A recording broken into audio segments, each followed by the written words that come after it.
So yeah, the P-51. I just did all this talking and it was not working. The joys of having 32 programs running on my computer. Okay, in short, P-51 109. The 109 is a lot older. First flew in 35 and introduced in 37. The 51 was first flew in 40 and introduced in 42. The 109 is a lot smaller of an airplane. It has a length of only 29 feet compared to 32, 32-foot wingspan compared to 37, a height of 8 feet compared to 13. So the 109 is a really short airplane. You can stand right next to it and look in the cockpit. It's a lot lighter as well, with a empty weight of around 5,000 pounds and a gross weight of 7 compared to a 7,600 for the 51 empty and a gross weight of 9,000 pounds. Max takeoff for the 51 is a lot higher at 12,000 versus 7,400 for the 109. The 51 also has a lot more internal fuel, 270 gallons versus 106, which means the 109 only had a flight time of about an hour in total before it had to be back on the ground to be refueled. Let's just double check things here. Okay. Yep, that's the right one. Engines. So they're both powered by liquid-cooled V12s. The P-51D, in this case, was powered by the Rolls-Royce V1650, or better known as the Merlin. This is a Rolls-Royce motor built by the British. The 51s initially had an Allison, which is an American V12, but the Merlin was a lot better at high altitude. Thus why it was put into the Mustang. Most of them were, or all of the ones for the Mustangs were built by Packard in the U.S. The engine for the Daimler-Benz, or excuse me, for the 109 was a Daimler-Benz DB605.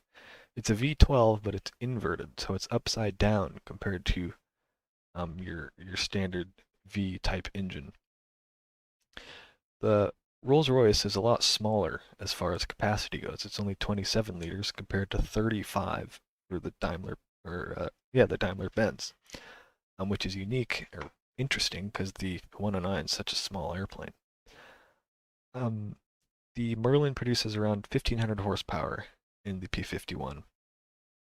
It's liquid-cooled. It has a twin-speed, twin-stage supercharger. It's carbureted, and it spun a 11-foot, 2-inch Hamilton Standard 4-blade paddle propeller. The Daimler-Benz in this configuration, which I think is for the G6 model, which is the most produced model of the 109,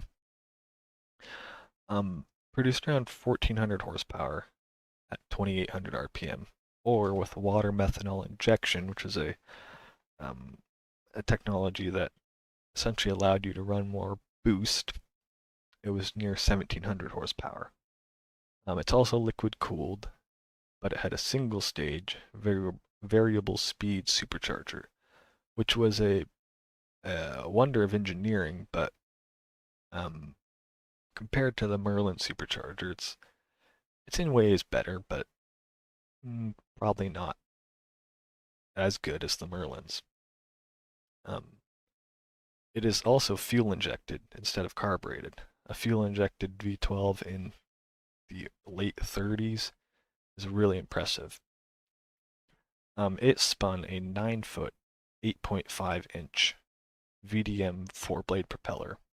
Actually, I think it's 3-blade propeller. Which you can see is quite a bit smaller, 9 foot 8 inches compared to 11 foot 2 inches. That's a big difference. Initially, while the mic was off, I spent a lot of time on this page talking about a ton of other stuff, but for time's sake, I'll move on. Performance. So the P-51, it's war emergency power, or at war emergency power, which is essentially the max throttle this thing can go. It could top out at 442 miles per hour At level flight, 26,000 feet. At 28,000 feet at military power, which is kind of your standard max power, 439. So this is an extremely fast airplane. Cruise speed around 360. Had a decently slow stall speed of 100 mile an hour. Had a range of 1,650 miles with external tanks. A service ceiling of 41,900 feet. Rate of climb of 3,200 feet per minute. We don't need to go into the other lift to drag and stuff. I took all this off Wikipedia. For the 109, it had a maximum speed of 330 miles per hour, which is a lot slower. For such a big, powerful engine in a small airplane, it just wasn't as fast as the 51. The 51 was really, really fast. And that's at sea level, I suppose, but even at 26,000 feet, it's only doing 386. So 386 to 442, that's a big difference. The cruise speed is similar. It's actually a little faster. I'm not sure exactly why that is. They might have just ran a little more power at their cruise speed, so it's a little faster. It has a range of 550 to 700 miles. I'd assume that's probably with drop tanks. Because 100 gallons of fuel isn't that big. I guess their combat range, only 270, 300 miles roughly. So not massive. It has a service ceiling of 39,000 feet. There's no reason for one to be up that high. But its rate of climb is really, really impressive. And I think the 109 had the best rate of climb out of most fighters at 4,470 feet per minute. So that's over 1,000 feet better than the P-51. Here's some differences in the development of the P-51. As you can see on the top, this is a very early P-51. This is actually called A-36. This is a P-51 that was designed for dive bombing. They only made a handful of them, and they didn't use them a whole lot. Here you get into one of the more commonly made variants, the P-51C. As you can see, these are, I like to call them birdcage canopies, where this canopy is just, it's like a bunch of window panes. And you can see this, the one on the top actually is an Allison-powered one. You can tell by the intake scoop on the top of the engine instead of on the bottom, as the Merlin ones were. Next you have another P-51, well this is actually a Mustang 3, this is a British version. It's essentially a C, but as you can see it has a different canopy on it. That's called a Malcolm hood, which is a British invention. And then you have the most commonly produced variant, P-51D, or the bubble canopy. You can see it's got the big plexiglass canopy. It's kind of the most legendary version of the Mustang. If you know anything about Mustangs, there also was the P-51H, which is kind of a late war, post-war. It's actually not even a P-51, it's a completely different aircraft, but it bears a similar resemblance, and it's kind of the predecessor to this, or not predecessor, the successor to this, so it's called a P-51, but it's not really. When it comes to variants of the BF-109, there were a lot of variants. There's really only 4 main variants. There's the E series, the F series, the Gs, and the Ks. But within that, there's a ton of different models. So for the G series, there's G1, 2, 3, 4, 5, 6, 7, 8, 10, 12, 14, I think. G14, whatever. So on and so forth. But the E's were the earliest mass-produced, and you can see they look a lot different. They have this horizontal stabilizer bar for the rear tail plane here, where it's missing right here on this G series. The whole front cowl and everything is redesigned to fit the different engines. As you can see, the G's got this big blister here. The E's have a lot smaller propeller. The F has a bigger propeller. And then at the very end of the war, kind of the latest and greatest 109 was one called the K4, which is actually going to be the one we're flying today in the game. And they changed the canopy a bit. You can see it's got this kind of completely open side window compared to the other ones, which have a lot more bars in it, especially this G variant. This is the aircraft that had, 1,800, 2,000 horsepower in certain trim. It was kind of the latest and greatest, but it was too little too late. By the end of the war, the 109 was really, really outclassed, really. They did a pretty impressive job at keeping these airplanes um, still current, still able to fight, the fighters that the Brits and Americans were sending out.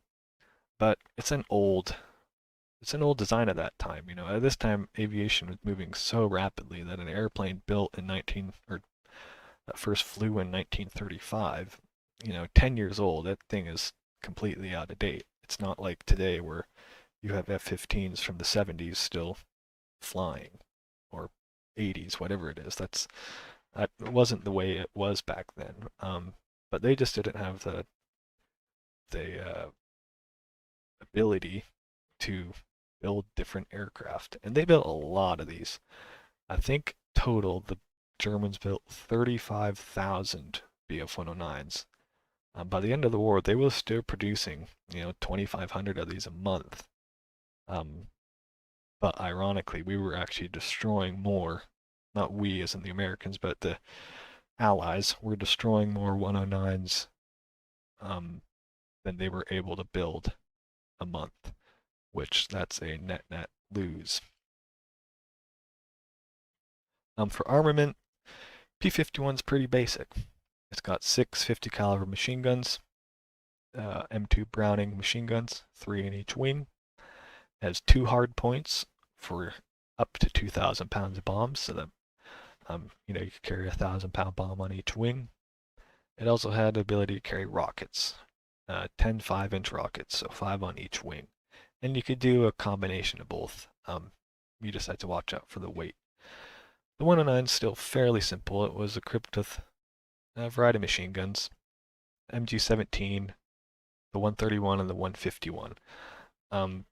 The main was the MG-17 and 131. They're mounted right up on the nose, and they fired through the propeller blades. Not actually through the blades, but it had a mechanism so it wouldn't shoot the blades. It also had ability to mount machine guns under the wings, and you see that on some. It did have a cannon, though, going through the propeller hub, the spinner, and right through the middle of the engine. It had an MK-108 30mm cannon, which is extraordinarily deadly. And that's what this K4 will be flying today had. It could carry rockets as well, but they really didn't use them that much. And I think they mainly used them for anti-air, for shooting down bombers. But it does not have the same armament capabilities as a 51.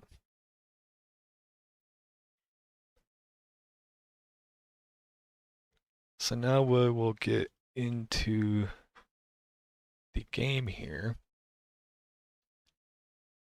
and we will go fly these airplanes, and I'll show you how to start them up, how to fly them around, the differences between them, and who knows, it might be,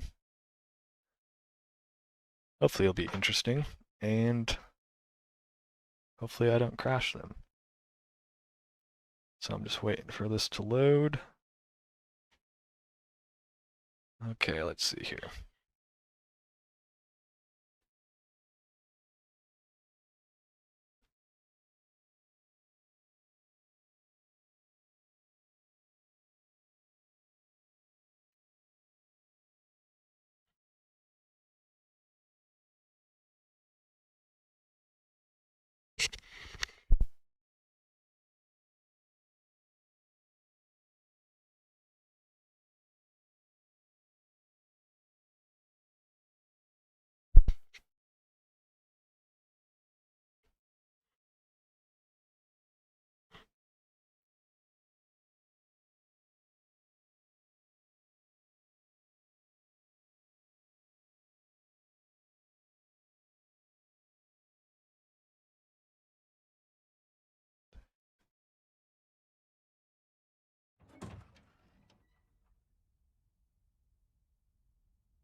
Okay.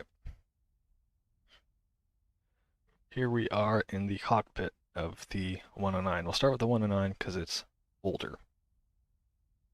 As you can see, here it is from the outside. As you can tell, it's a very small airplane by the size of the pilot inside there. So let's get this started up. Okay, first and foremost, we'll turn on our circuit breakers.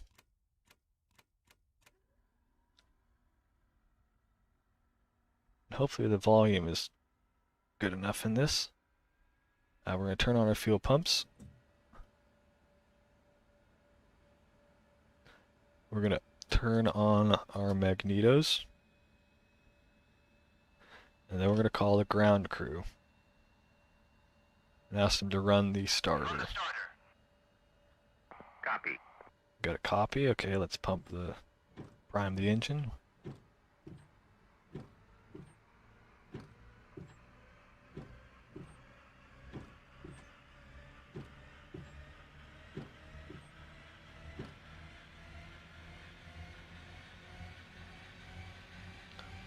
Feet on the brakes.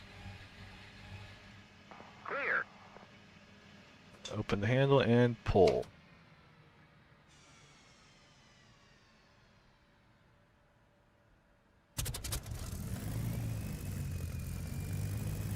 Okay. Close the canopy.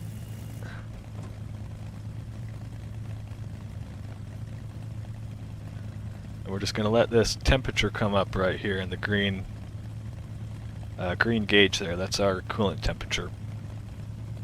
The red, we have oil temperature, and then on the red half of this gauge is oil pressure. We have fuel pressure on the left half, the yellow, with the fuel gauge in the yellow ring here. Turn on our oxygen. Make sure we have a little nose down trim.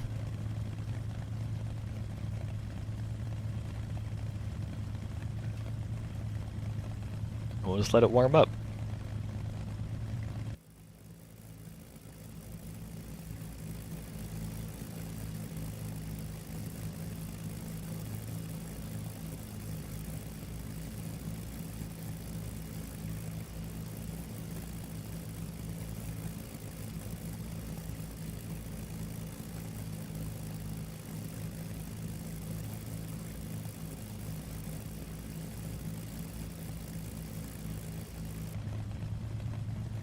As you can see, the cockpit in this plane is really small and has pretty awful visibility. If I look behind me, it's really bad. There's a lot of blind spots, and that'll become increasingly clear when we switch over to the P-51.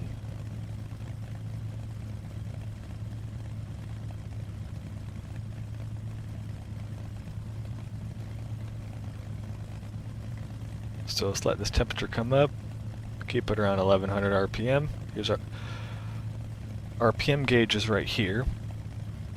Here's our boost gauge.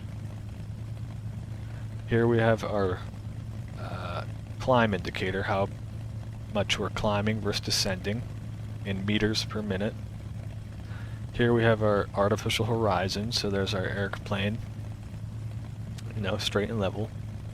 Here's our compass. Here's our altimeter in meters and kilometers, obviously. And here's our speedometer in kilometers per hour.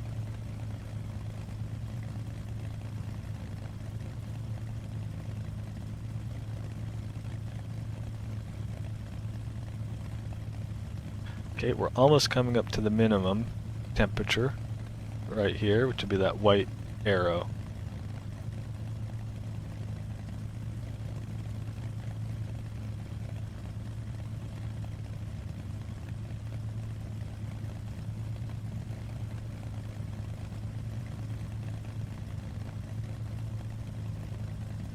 Okay, we're at that, so I'm going to first, let me turn my camera on. you should be able to see me now. I've got my stick, throttle over here, and my pedals on my feet. So if I push the pedals, as you can see, they move independently. Those are our wheel brakes. So the left pedal brakes the left wheel, and the right pedal brakes the right wheel. That allows you to turn around the landing gear. You have our stick, as I said. If you slide the pedals, this moves our rudder. And that's what we use to control yaw in the air. So the way we're going to taxi is we're going to make sure the tail wheel is unlocked. We're turning left, I believe. So we're just going to release the brakes and tap the left brake. And I'm just tapping brakes. The rear wheel is free castering, so it's like a shopping cart wheel. You're not able to turn it with the pedals. You just have to catch it. So now I can lock it, and now it's locked in place.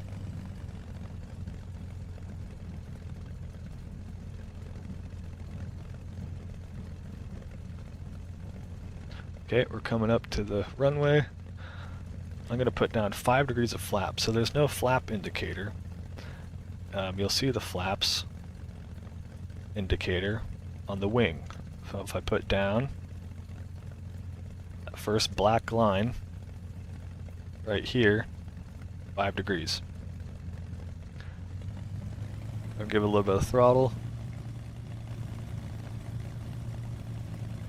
Unlock that tail wheel, and we're just going to come out, get on the center line, lock the tail wheel so it doesn't spin, come to an idle.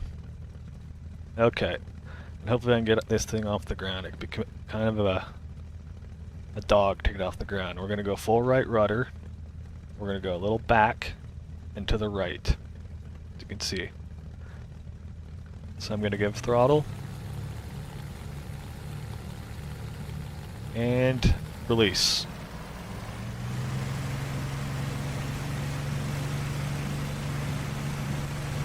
Stick forward, keep a little to the right and a little forward.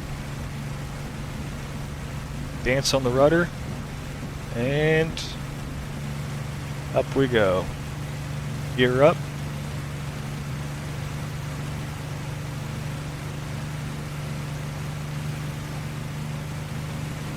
Flaps up, and put the propeller in automatic mode. So now it's going to start adjusting our RPM there. You can hear the engine go down.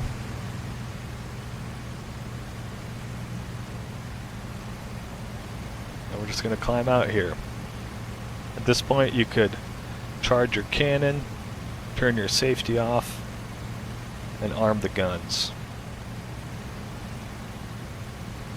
And we're going to turn around here.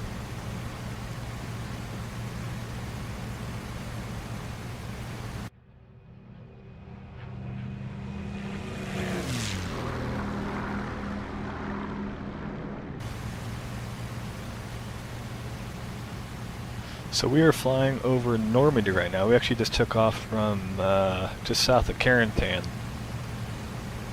That city right there would be Carentan.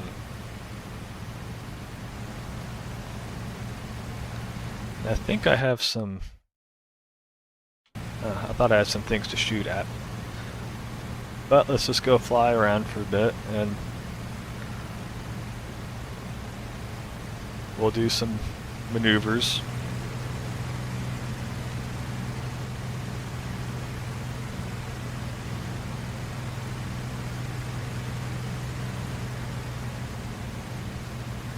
You can see how much this thing likes to climb.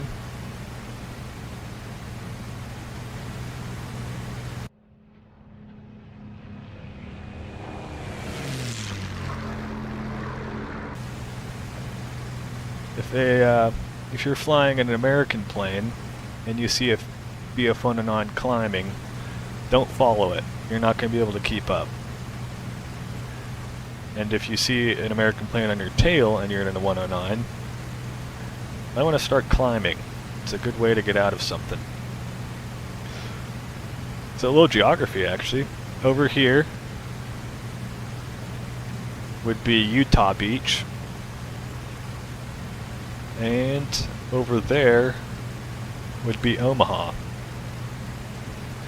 And here we have the Duve estuary. I think it's the Duve. But in flying this game online, we call them the frog legs. These two rivers look like frog legs. So we can bring it down.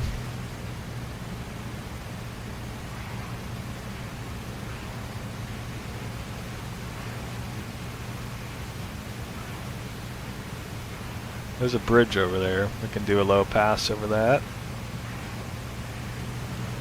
We'll do a high power pass and I'll do an outside view. You can hear this thing.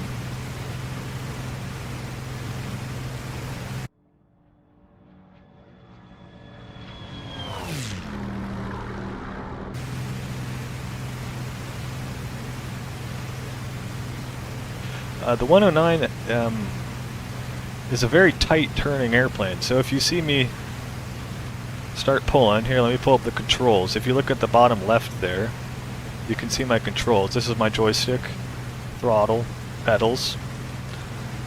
I can just start pulling very easily, and you can see how tight of a circle I can turn. It's starting to get some buffeting now.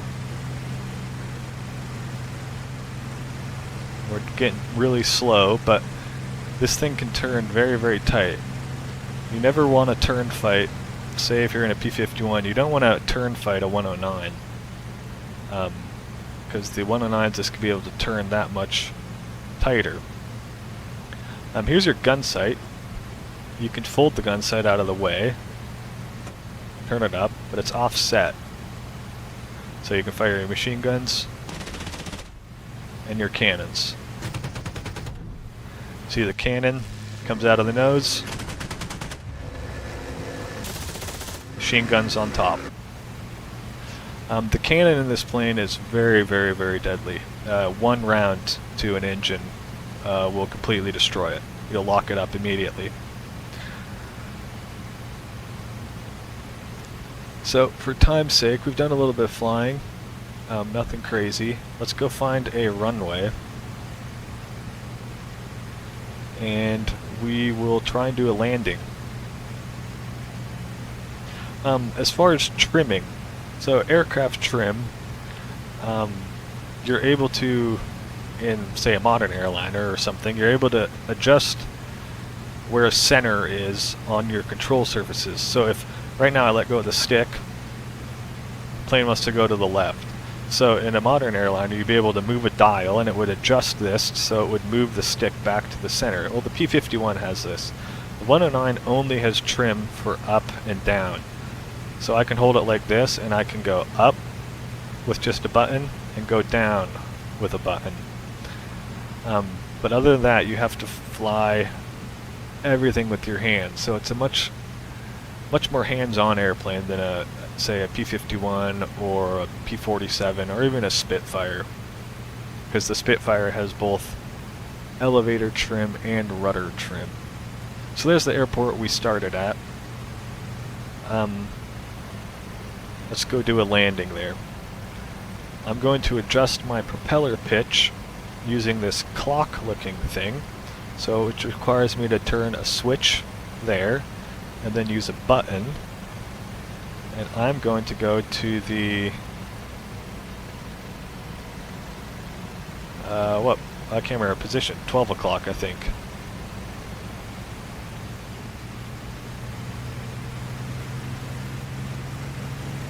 And let's go, actually let's go 10:30.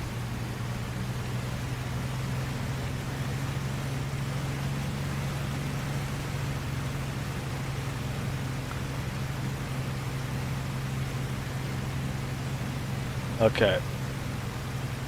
Runway's on our left wing. I'll show you how you land a fighter. Or hopefully land.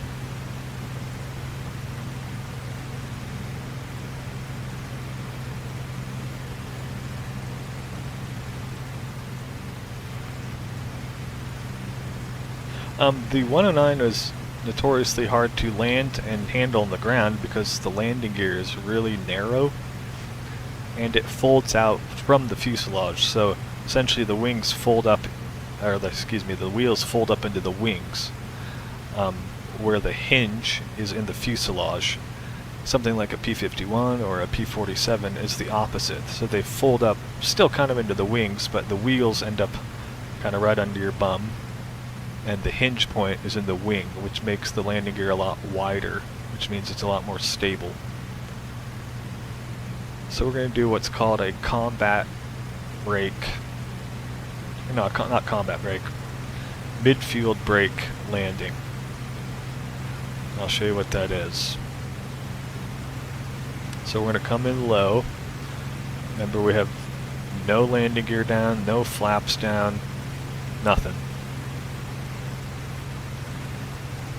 It was common practice if you got 2 kills on your flight, say, as you flew over the airfield, rock your wings twice. Alright, midfield, throttle to idle, roll back, turn, and pull up. And this is to gain altitude, lose airspeed. Airspeed is coming down. We can bring down 5 degrees of flaps. There we go. Check our runway. It's right there. Keep that turn coming. Come out a little bit. Shallow out our turn. Okay, I'm going to bring down 5 more degrees of flaps. There we go. 350. I'm going to bring down the gear. Bring in some elevator trim. And tighten that turn up a bit. As you can see, I'm barely touching the controls to keep it right where it is. I have it trimmed right where I want it. So I'm going to bring back the throttle. I'm just going to hold the nose up to bleed some airspeed off. I'm going to bring down more flaps. Now we're at 25.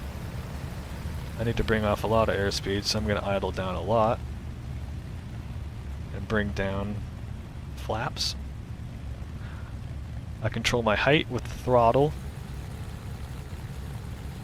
and airspeed with pitch. It's a little different than you think. So I'm going pretty fast. I'm going to idle back.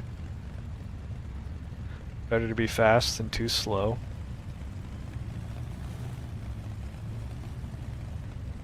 Bring that way back. Flaps all the way down. I can also open my radiators to slow me down. Okay, that's good. And flare.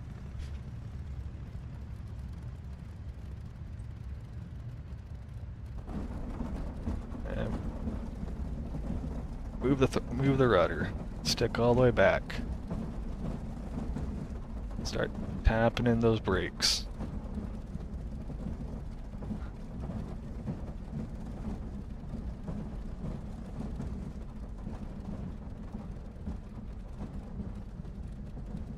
Can open up our canopy, let some fresh air in.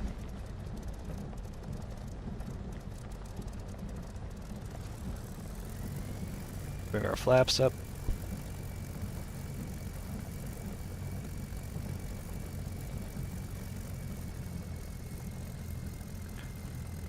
And unlock that tail wheel again.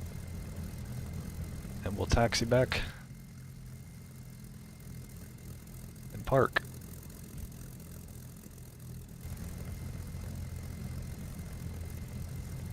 Let's park it in this corner.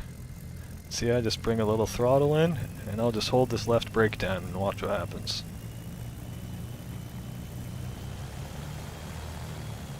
spins me right around. Brake. We can just turn the magnetos off. Shut it down. So that's the 109. That landing actually went really well. So let's put it on an intermission here, and I will go load up the P-51.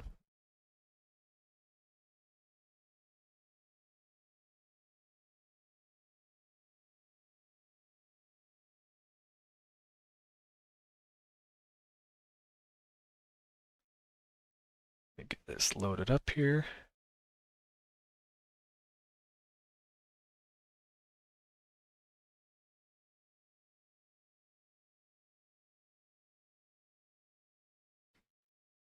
Okay.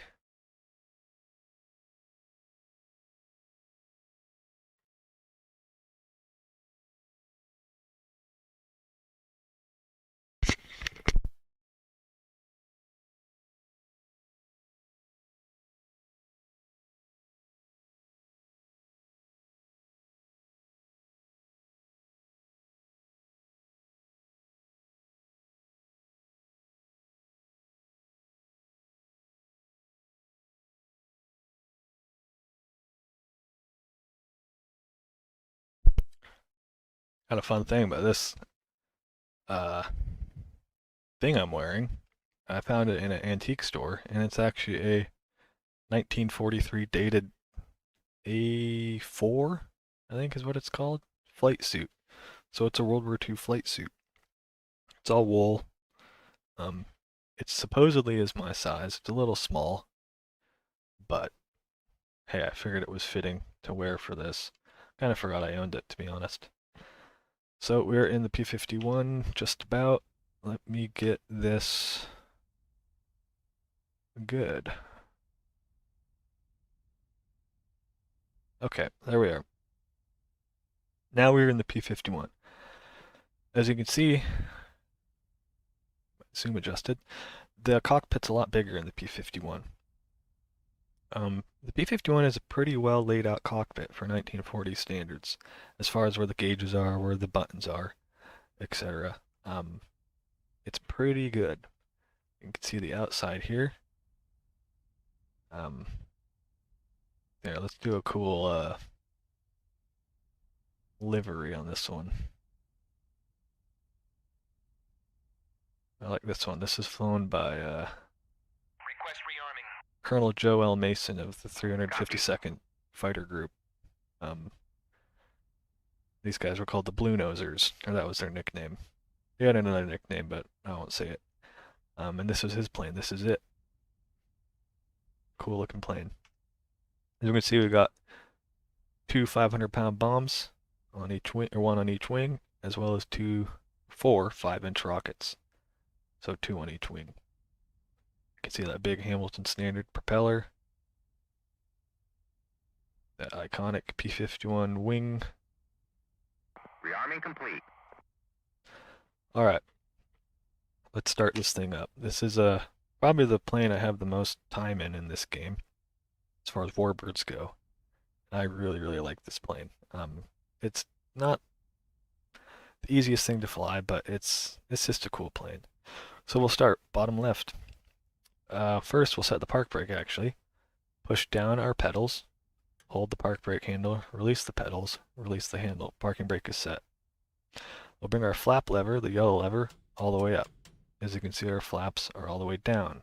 The flaps are hydraulic, so when your engine stops running, you put your flaps down in order to relieve hydraulic pressure.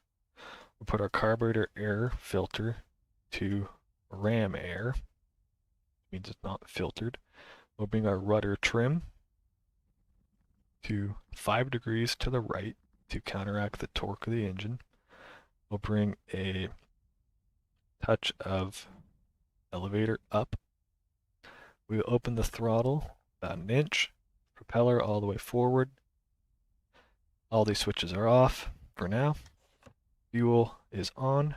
Make sure we have the left-hand fuel tank selected because that's the tank where the carburetor overflow goes. You want to drain some fuel out of that tank for allow the overflow fuel to go back into it. We can check our fuel. We have a fuel gauge on the left, 60 gallons. On the right, 60 gallons, and we should have nothing in our rear tank, which we do not.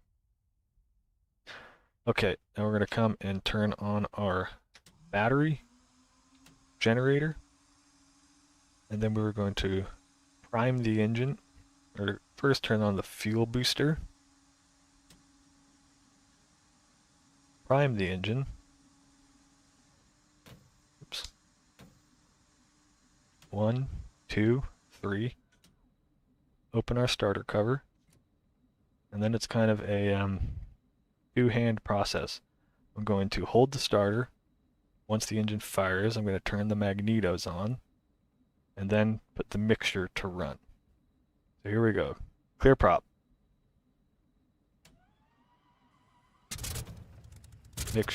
Magnetos on, mixture to run.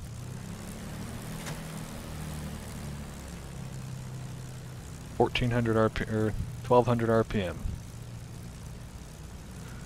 Our RPM gauge is right here. We have good oil pressure, good fuel pressure, and we're going to wait for our temp to come up to at least 40 degrees on the oil temperature. We can uncage our horizon. We can turn our lights off. We don't need those. You could then turn your pitot heat and windshield heat on, turn on your radio, shut your starter cover.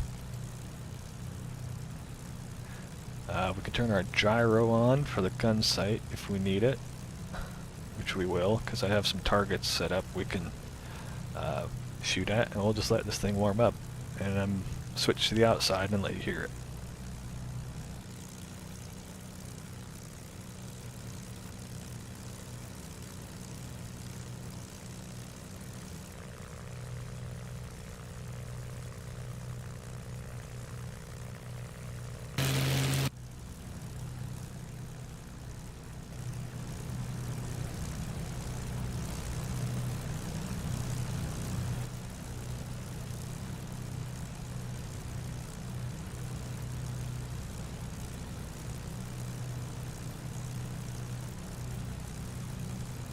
Just checking some other things here outside this stream.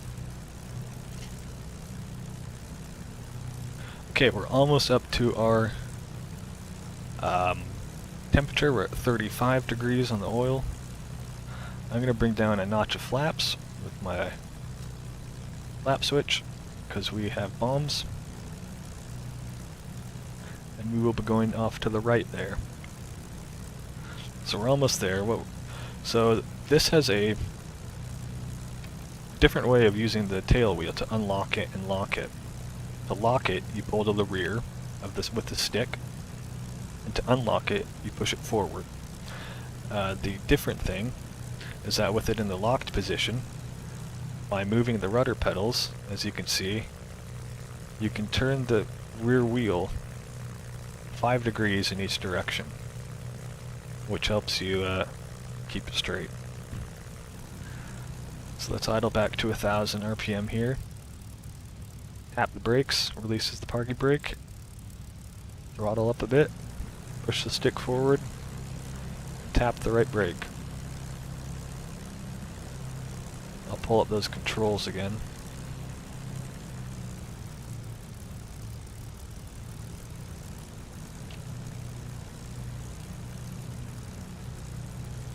You can see how I'm tapping the brakes. And I'm going to point it down the runway here. And we'll do a run-up. This is where you test all the systems of the aircraft. You do this in Mustangs, you do this in Cessnas.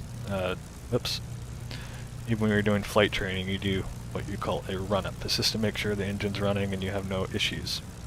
Stick to the back, and we're going to throttle up to 30 inches of manifold pressure, which is that gauge right there. Let's throttle up.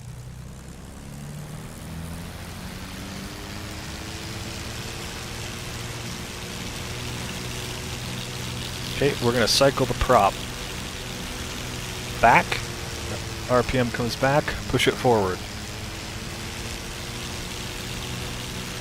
Back, RPM comes back, push it forward. This is the one, make sure it works, and it's also to cycle the oil, the hydraulic oil, which adjusts the propeller pitch. Then we're going to switch to our left-hand magneto. We're going to have a 50 RPM drop. Check, back to both. Then to the right-hand magneto, 50 RPM, back to both, and throttle back to idle.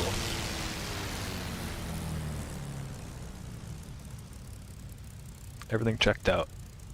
Alright, close the canopy. We'll do that once we're out. Stick forward, tap the brake, throttle up.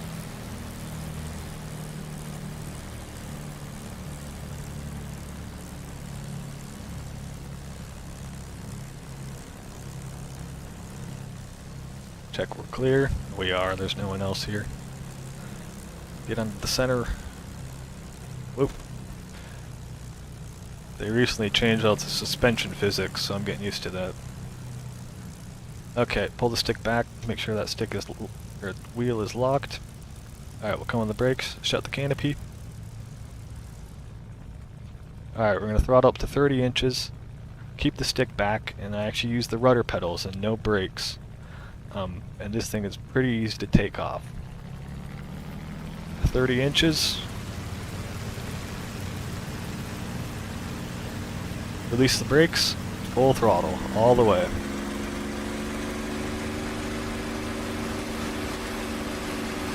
Keep it down the center line. Airspeed's alive, center the stick, give it a little bit right.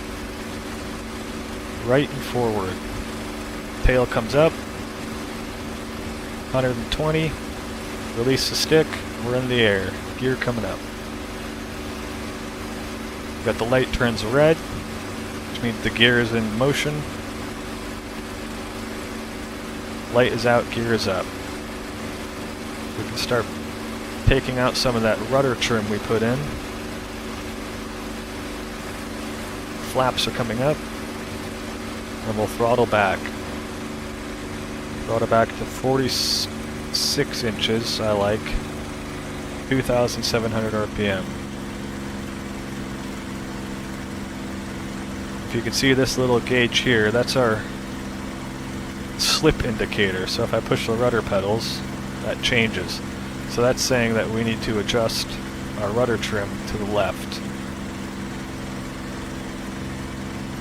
Keep it coming, keep it coming. A little too much. And then I can just trim out all the other surfaces.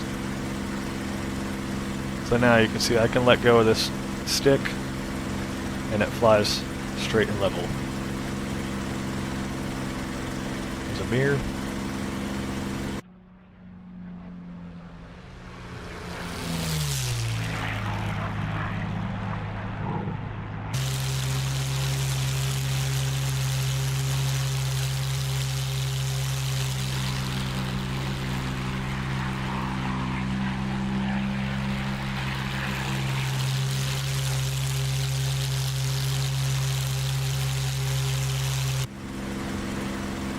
Turn our gun sight on.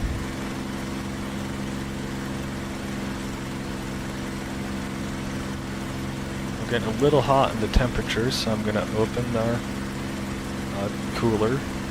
That temperature gauge comes down, and then I'll close it. Keep it in the green. Alright, we have some targets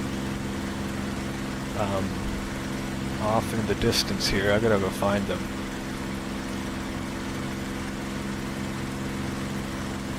Okay, I know where they are. I actually put these targets near as I could find the Airbnb we stayed at when my brother and my dad were in Normandy this May. I just kind of found an area on the map and put some trucks and some Tiger tanks there, or some half tracks to fire at. I thought that'd be kind of funny. So let's do some bomb drops. We're going to drop both bombs, switch it to both, We're going to arm them by pushing these down. That's it. Bombs are ready to go.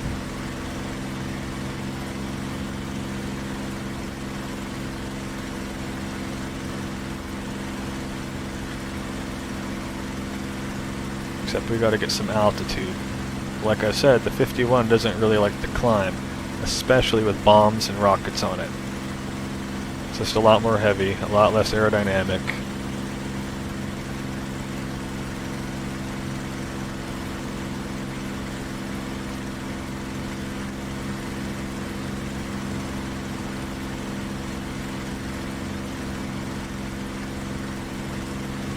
Okay, let's find out where they are. Okay, there's our half tracks. They're in this field right by this bridge. So that's where we're going to start. I'm going to keep climbing.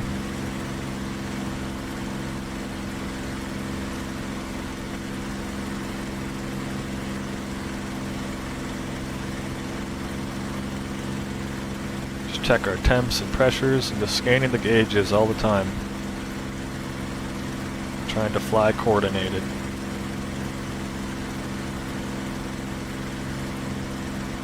But as you can see by the controls, I barely have to touch them right now. I actually don't. I'm not doing anything.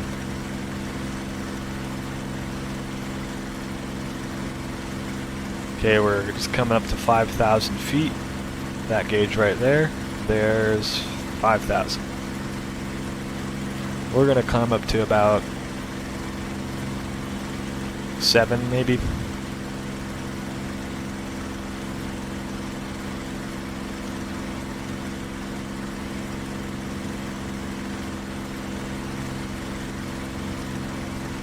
Okay, they're right in that, right by that bridge there.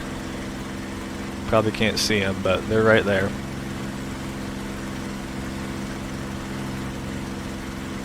Grab some water.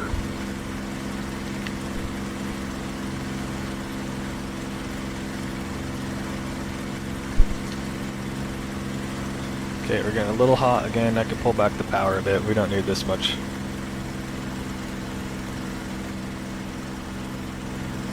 Okay, we're 6,500. We'll start making our right-hand turn. Double check our bombs are armed, which they are. The gun sight is on, which means we're able to fire the guns, drop bombs. And we're just gonna keep this turn coming.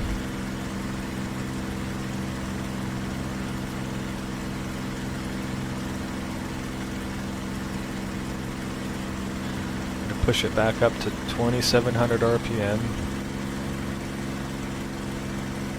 Remember, we're aiming for that bridge right there. They're right here.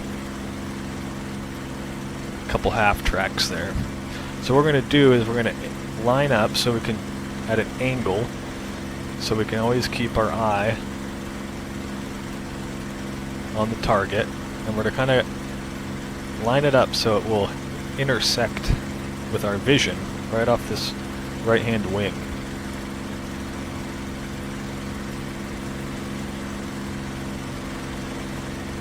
Trim the aircraft out, trim it out, trim it out. Always adjusting these things. You put in a little bit of power and everything changes.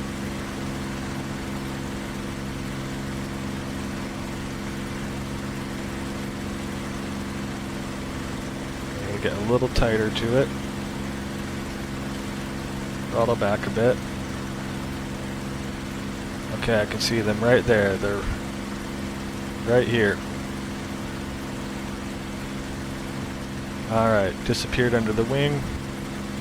And throttle back. Dive on down.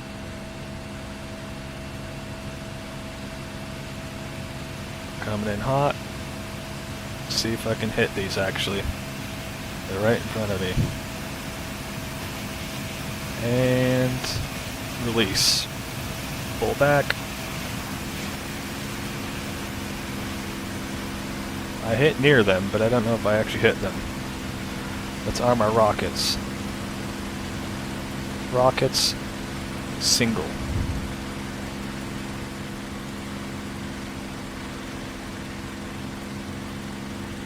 Yeah, I just missed. My dive was a little too shallow. I should have come in a lot steeper. We'll come in with our rockets here and see if we can hit some. We only have 4. And they're not very accurate, so...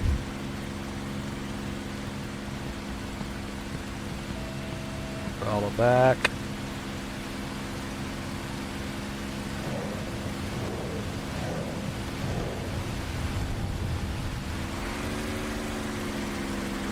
Oh yeah, they got mad at me there, shooting back at me.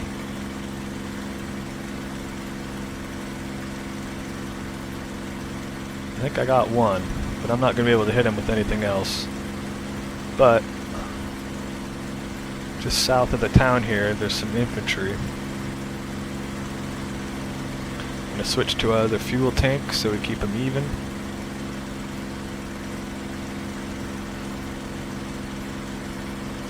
Okay, they're right there.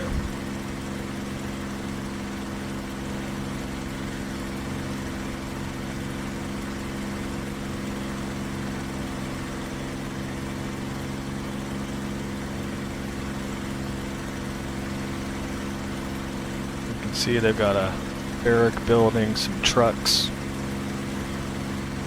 So let's go dive in and we'll use guns. Throttle back. Aim with the rudder.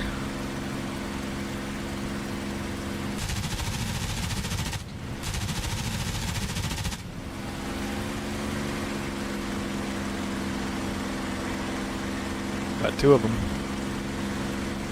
Climb up. Get some distance.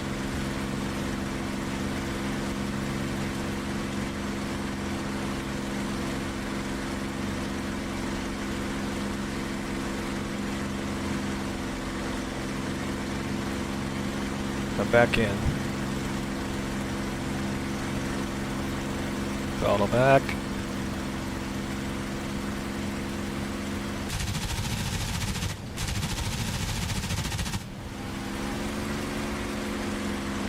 Got one more there.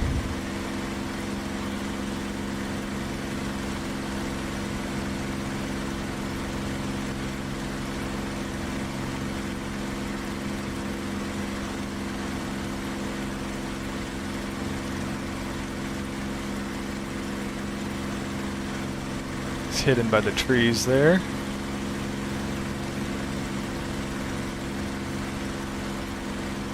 So we'll extend out here. Temps are getting high. Bring our RPM up a bit. Open our radiator. Back in the green, we'll shut it. These aircraft are very, very manual. You have to keep an eye out for everything. Those trucks are blowing up. Their fuel tanks are blowing up. Throttle back. Let's spot that other truck. There he is. And then we'll strafe the command building behind that.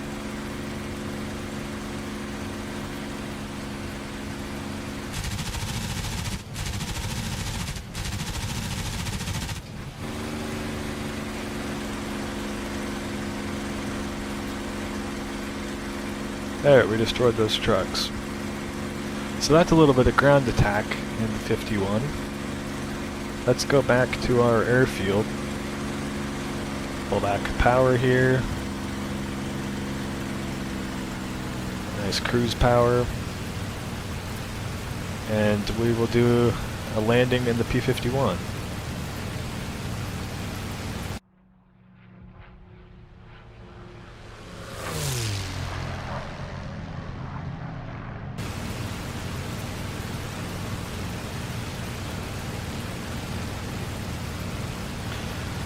The unique difference between the 109 and 51, the 109 has a single fuel tank,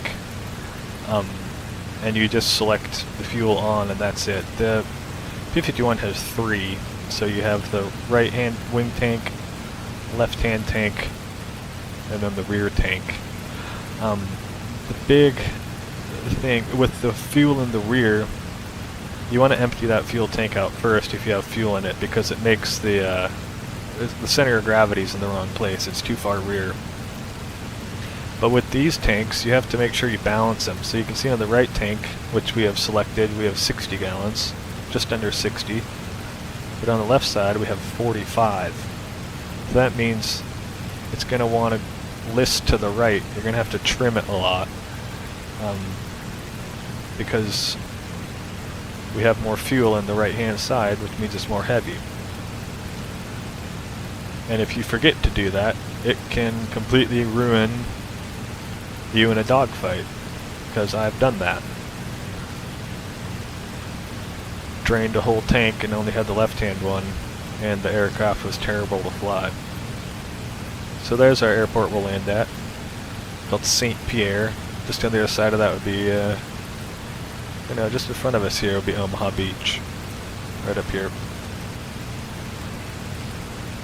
So we'll come in the same and we'll do a midfield break combat landing.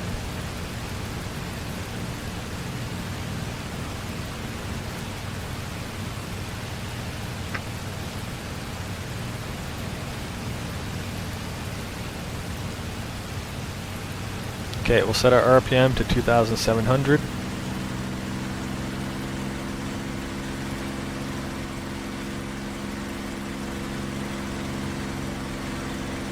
We've got a little checklist here. Lander mixture, propeller 2700, boost pump is on, fuel is good, radiators are on, landing gear 170, flaps at 165. So I'll bring it in nice and low. We'll do a really low on this one. Show off to the ground crew. Probably too fast, too low, but whatever.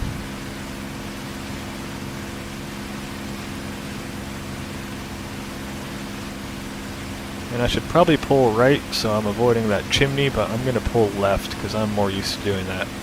So we'll come in really low, waggle our wings.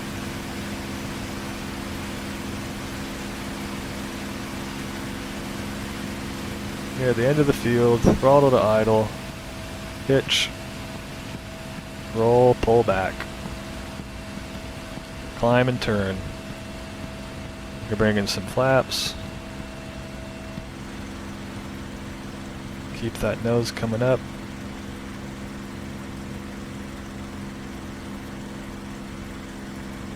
We can bring our gear down.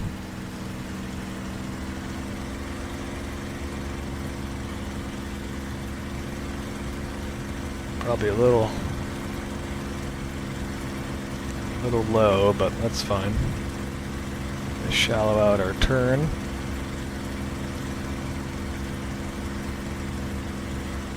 Bring in some more flaps.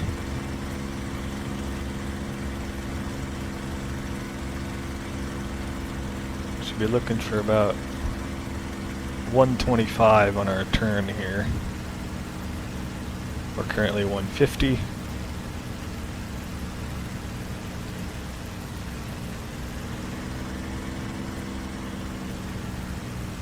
I'll keep that nose pitched up to keep that airspeed bleeding off. Bring back some throttle. Bring in some more flaps.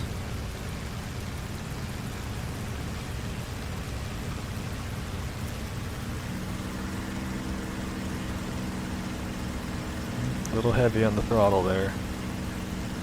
You don't want to give it quick bursts of throttle because it can flip the plane over. We'll go full flaps.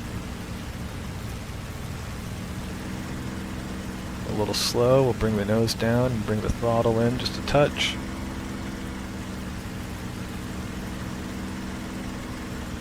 Okay, we'll start slowing down here. We're looking for about 110 miles an hour over the threshold, which means the end of the runway. Gear is down, gear is green, flaps full, prop is set. We're at 108 miles an hour or so. Keep that turn coming.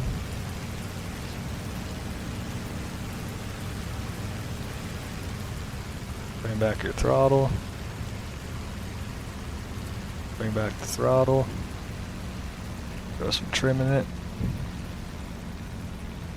And flare.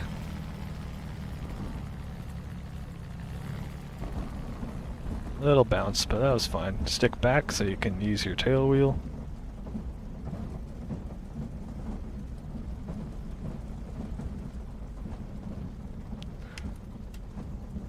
Up with that canopy.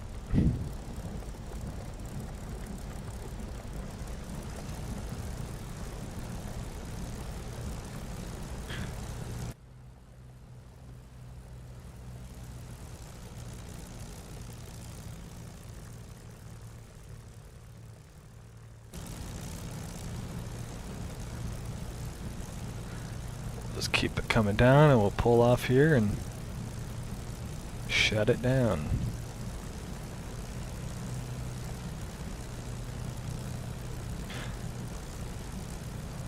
P-51 is a very easy airplane to handle on the ground. Very easy to taxi. Very easy to take off. Out of all the warbirds, it's probably the easiest to land. It's not easy, but easier. So we'll do the old loop, put the stick forward, starts turning to the left, and hold that brake. There we go. And then we can just turn our mixture off. Magneto's off. We got shut down.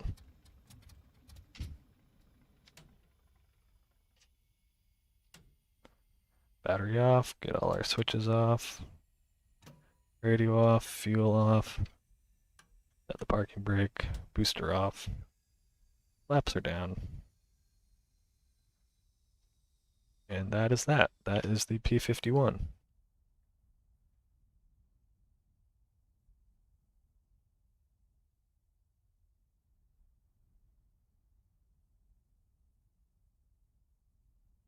Very cool airplane.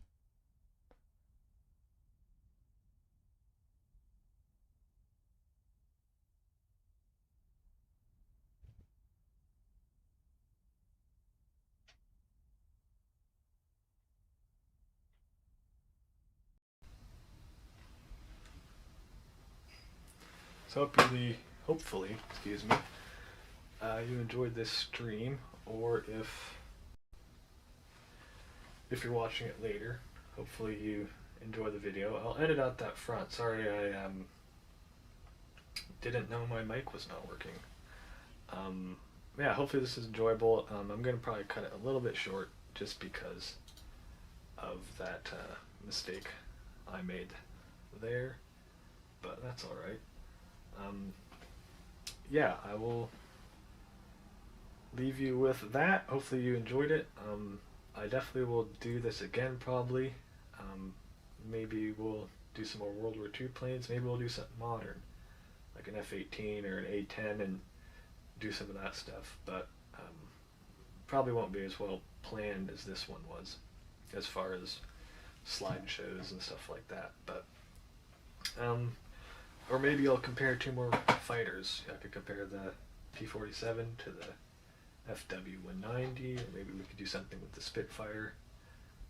Or maybe I'll fly another mission like I did on my previous stream in the Mosquito, or another airplane. That was fun. So anyway, thank you for watching, and I'll see you next time.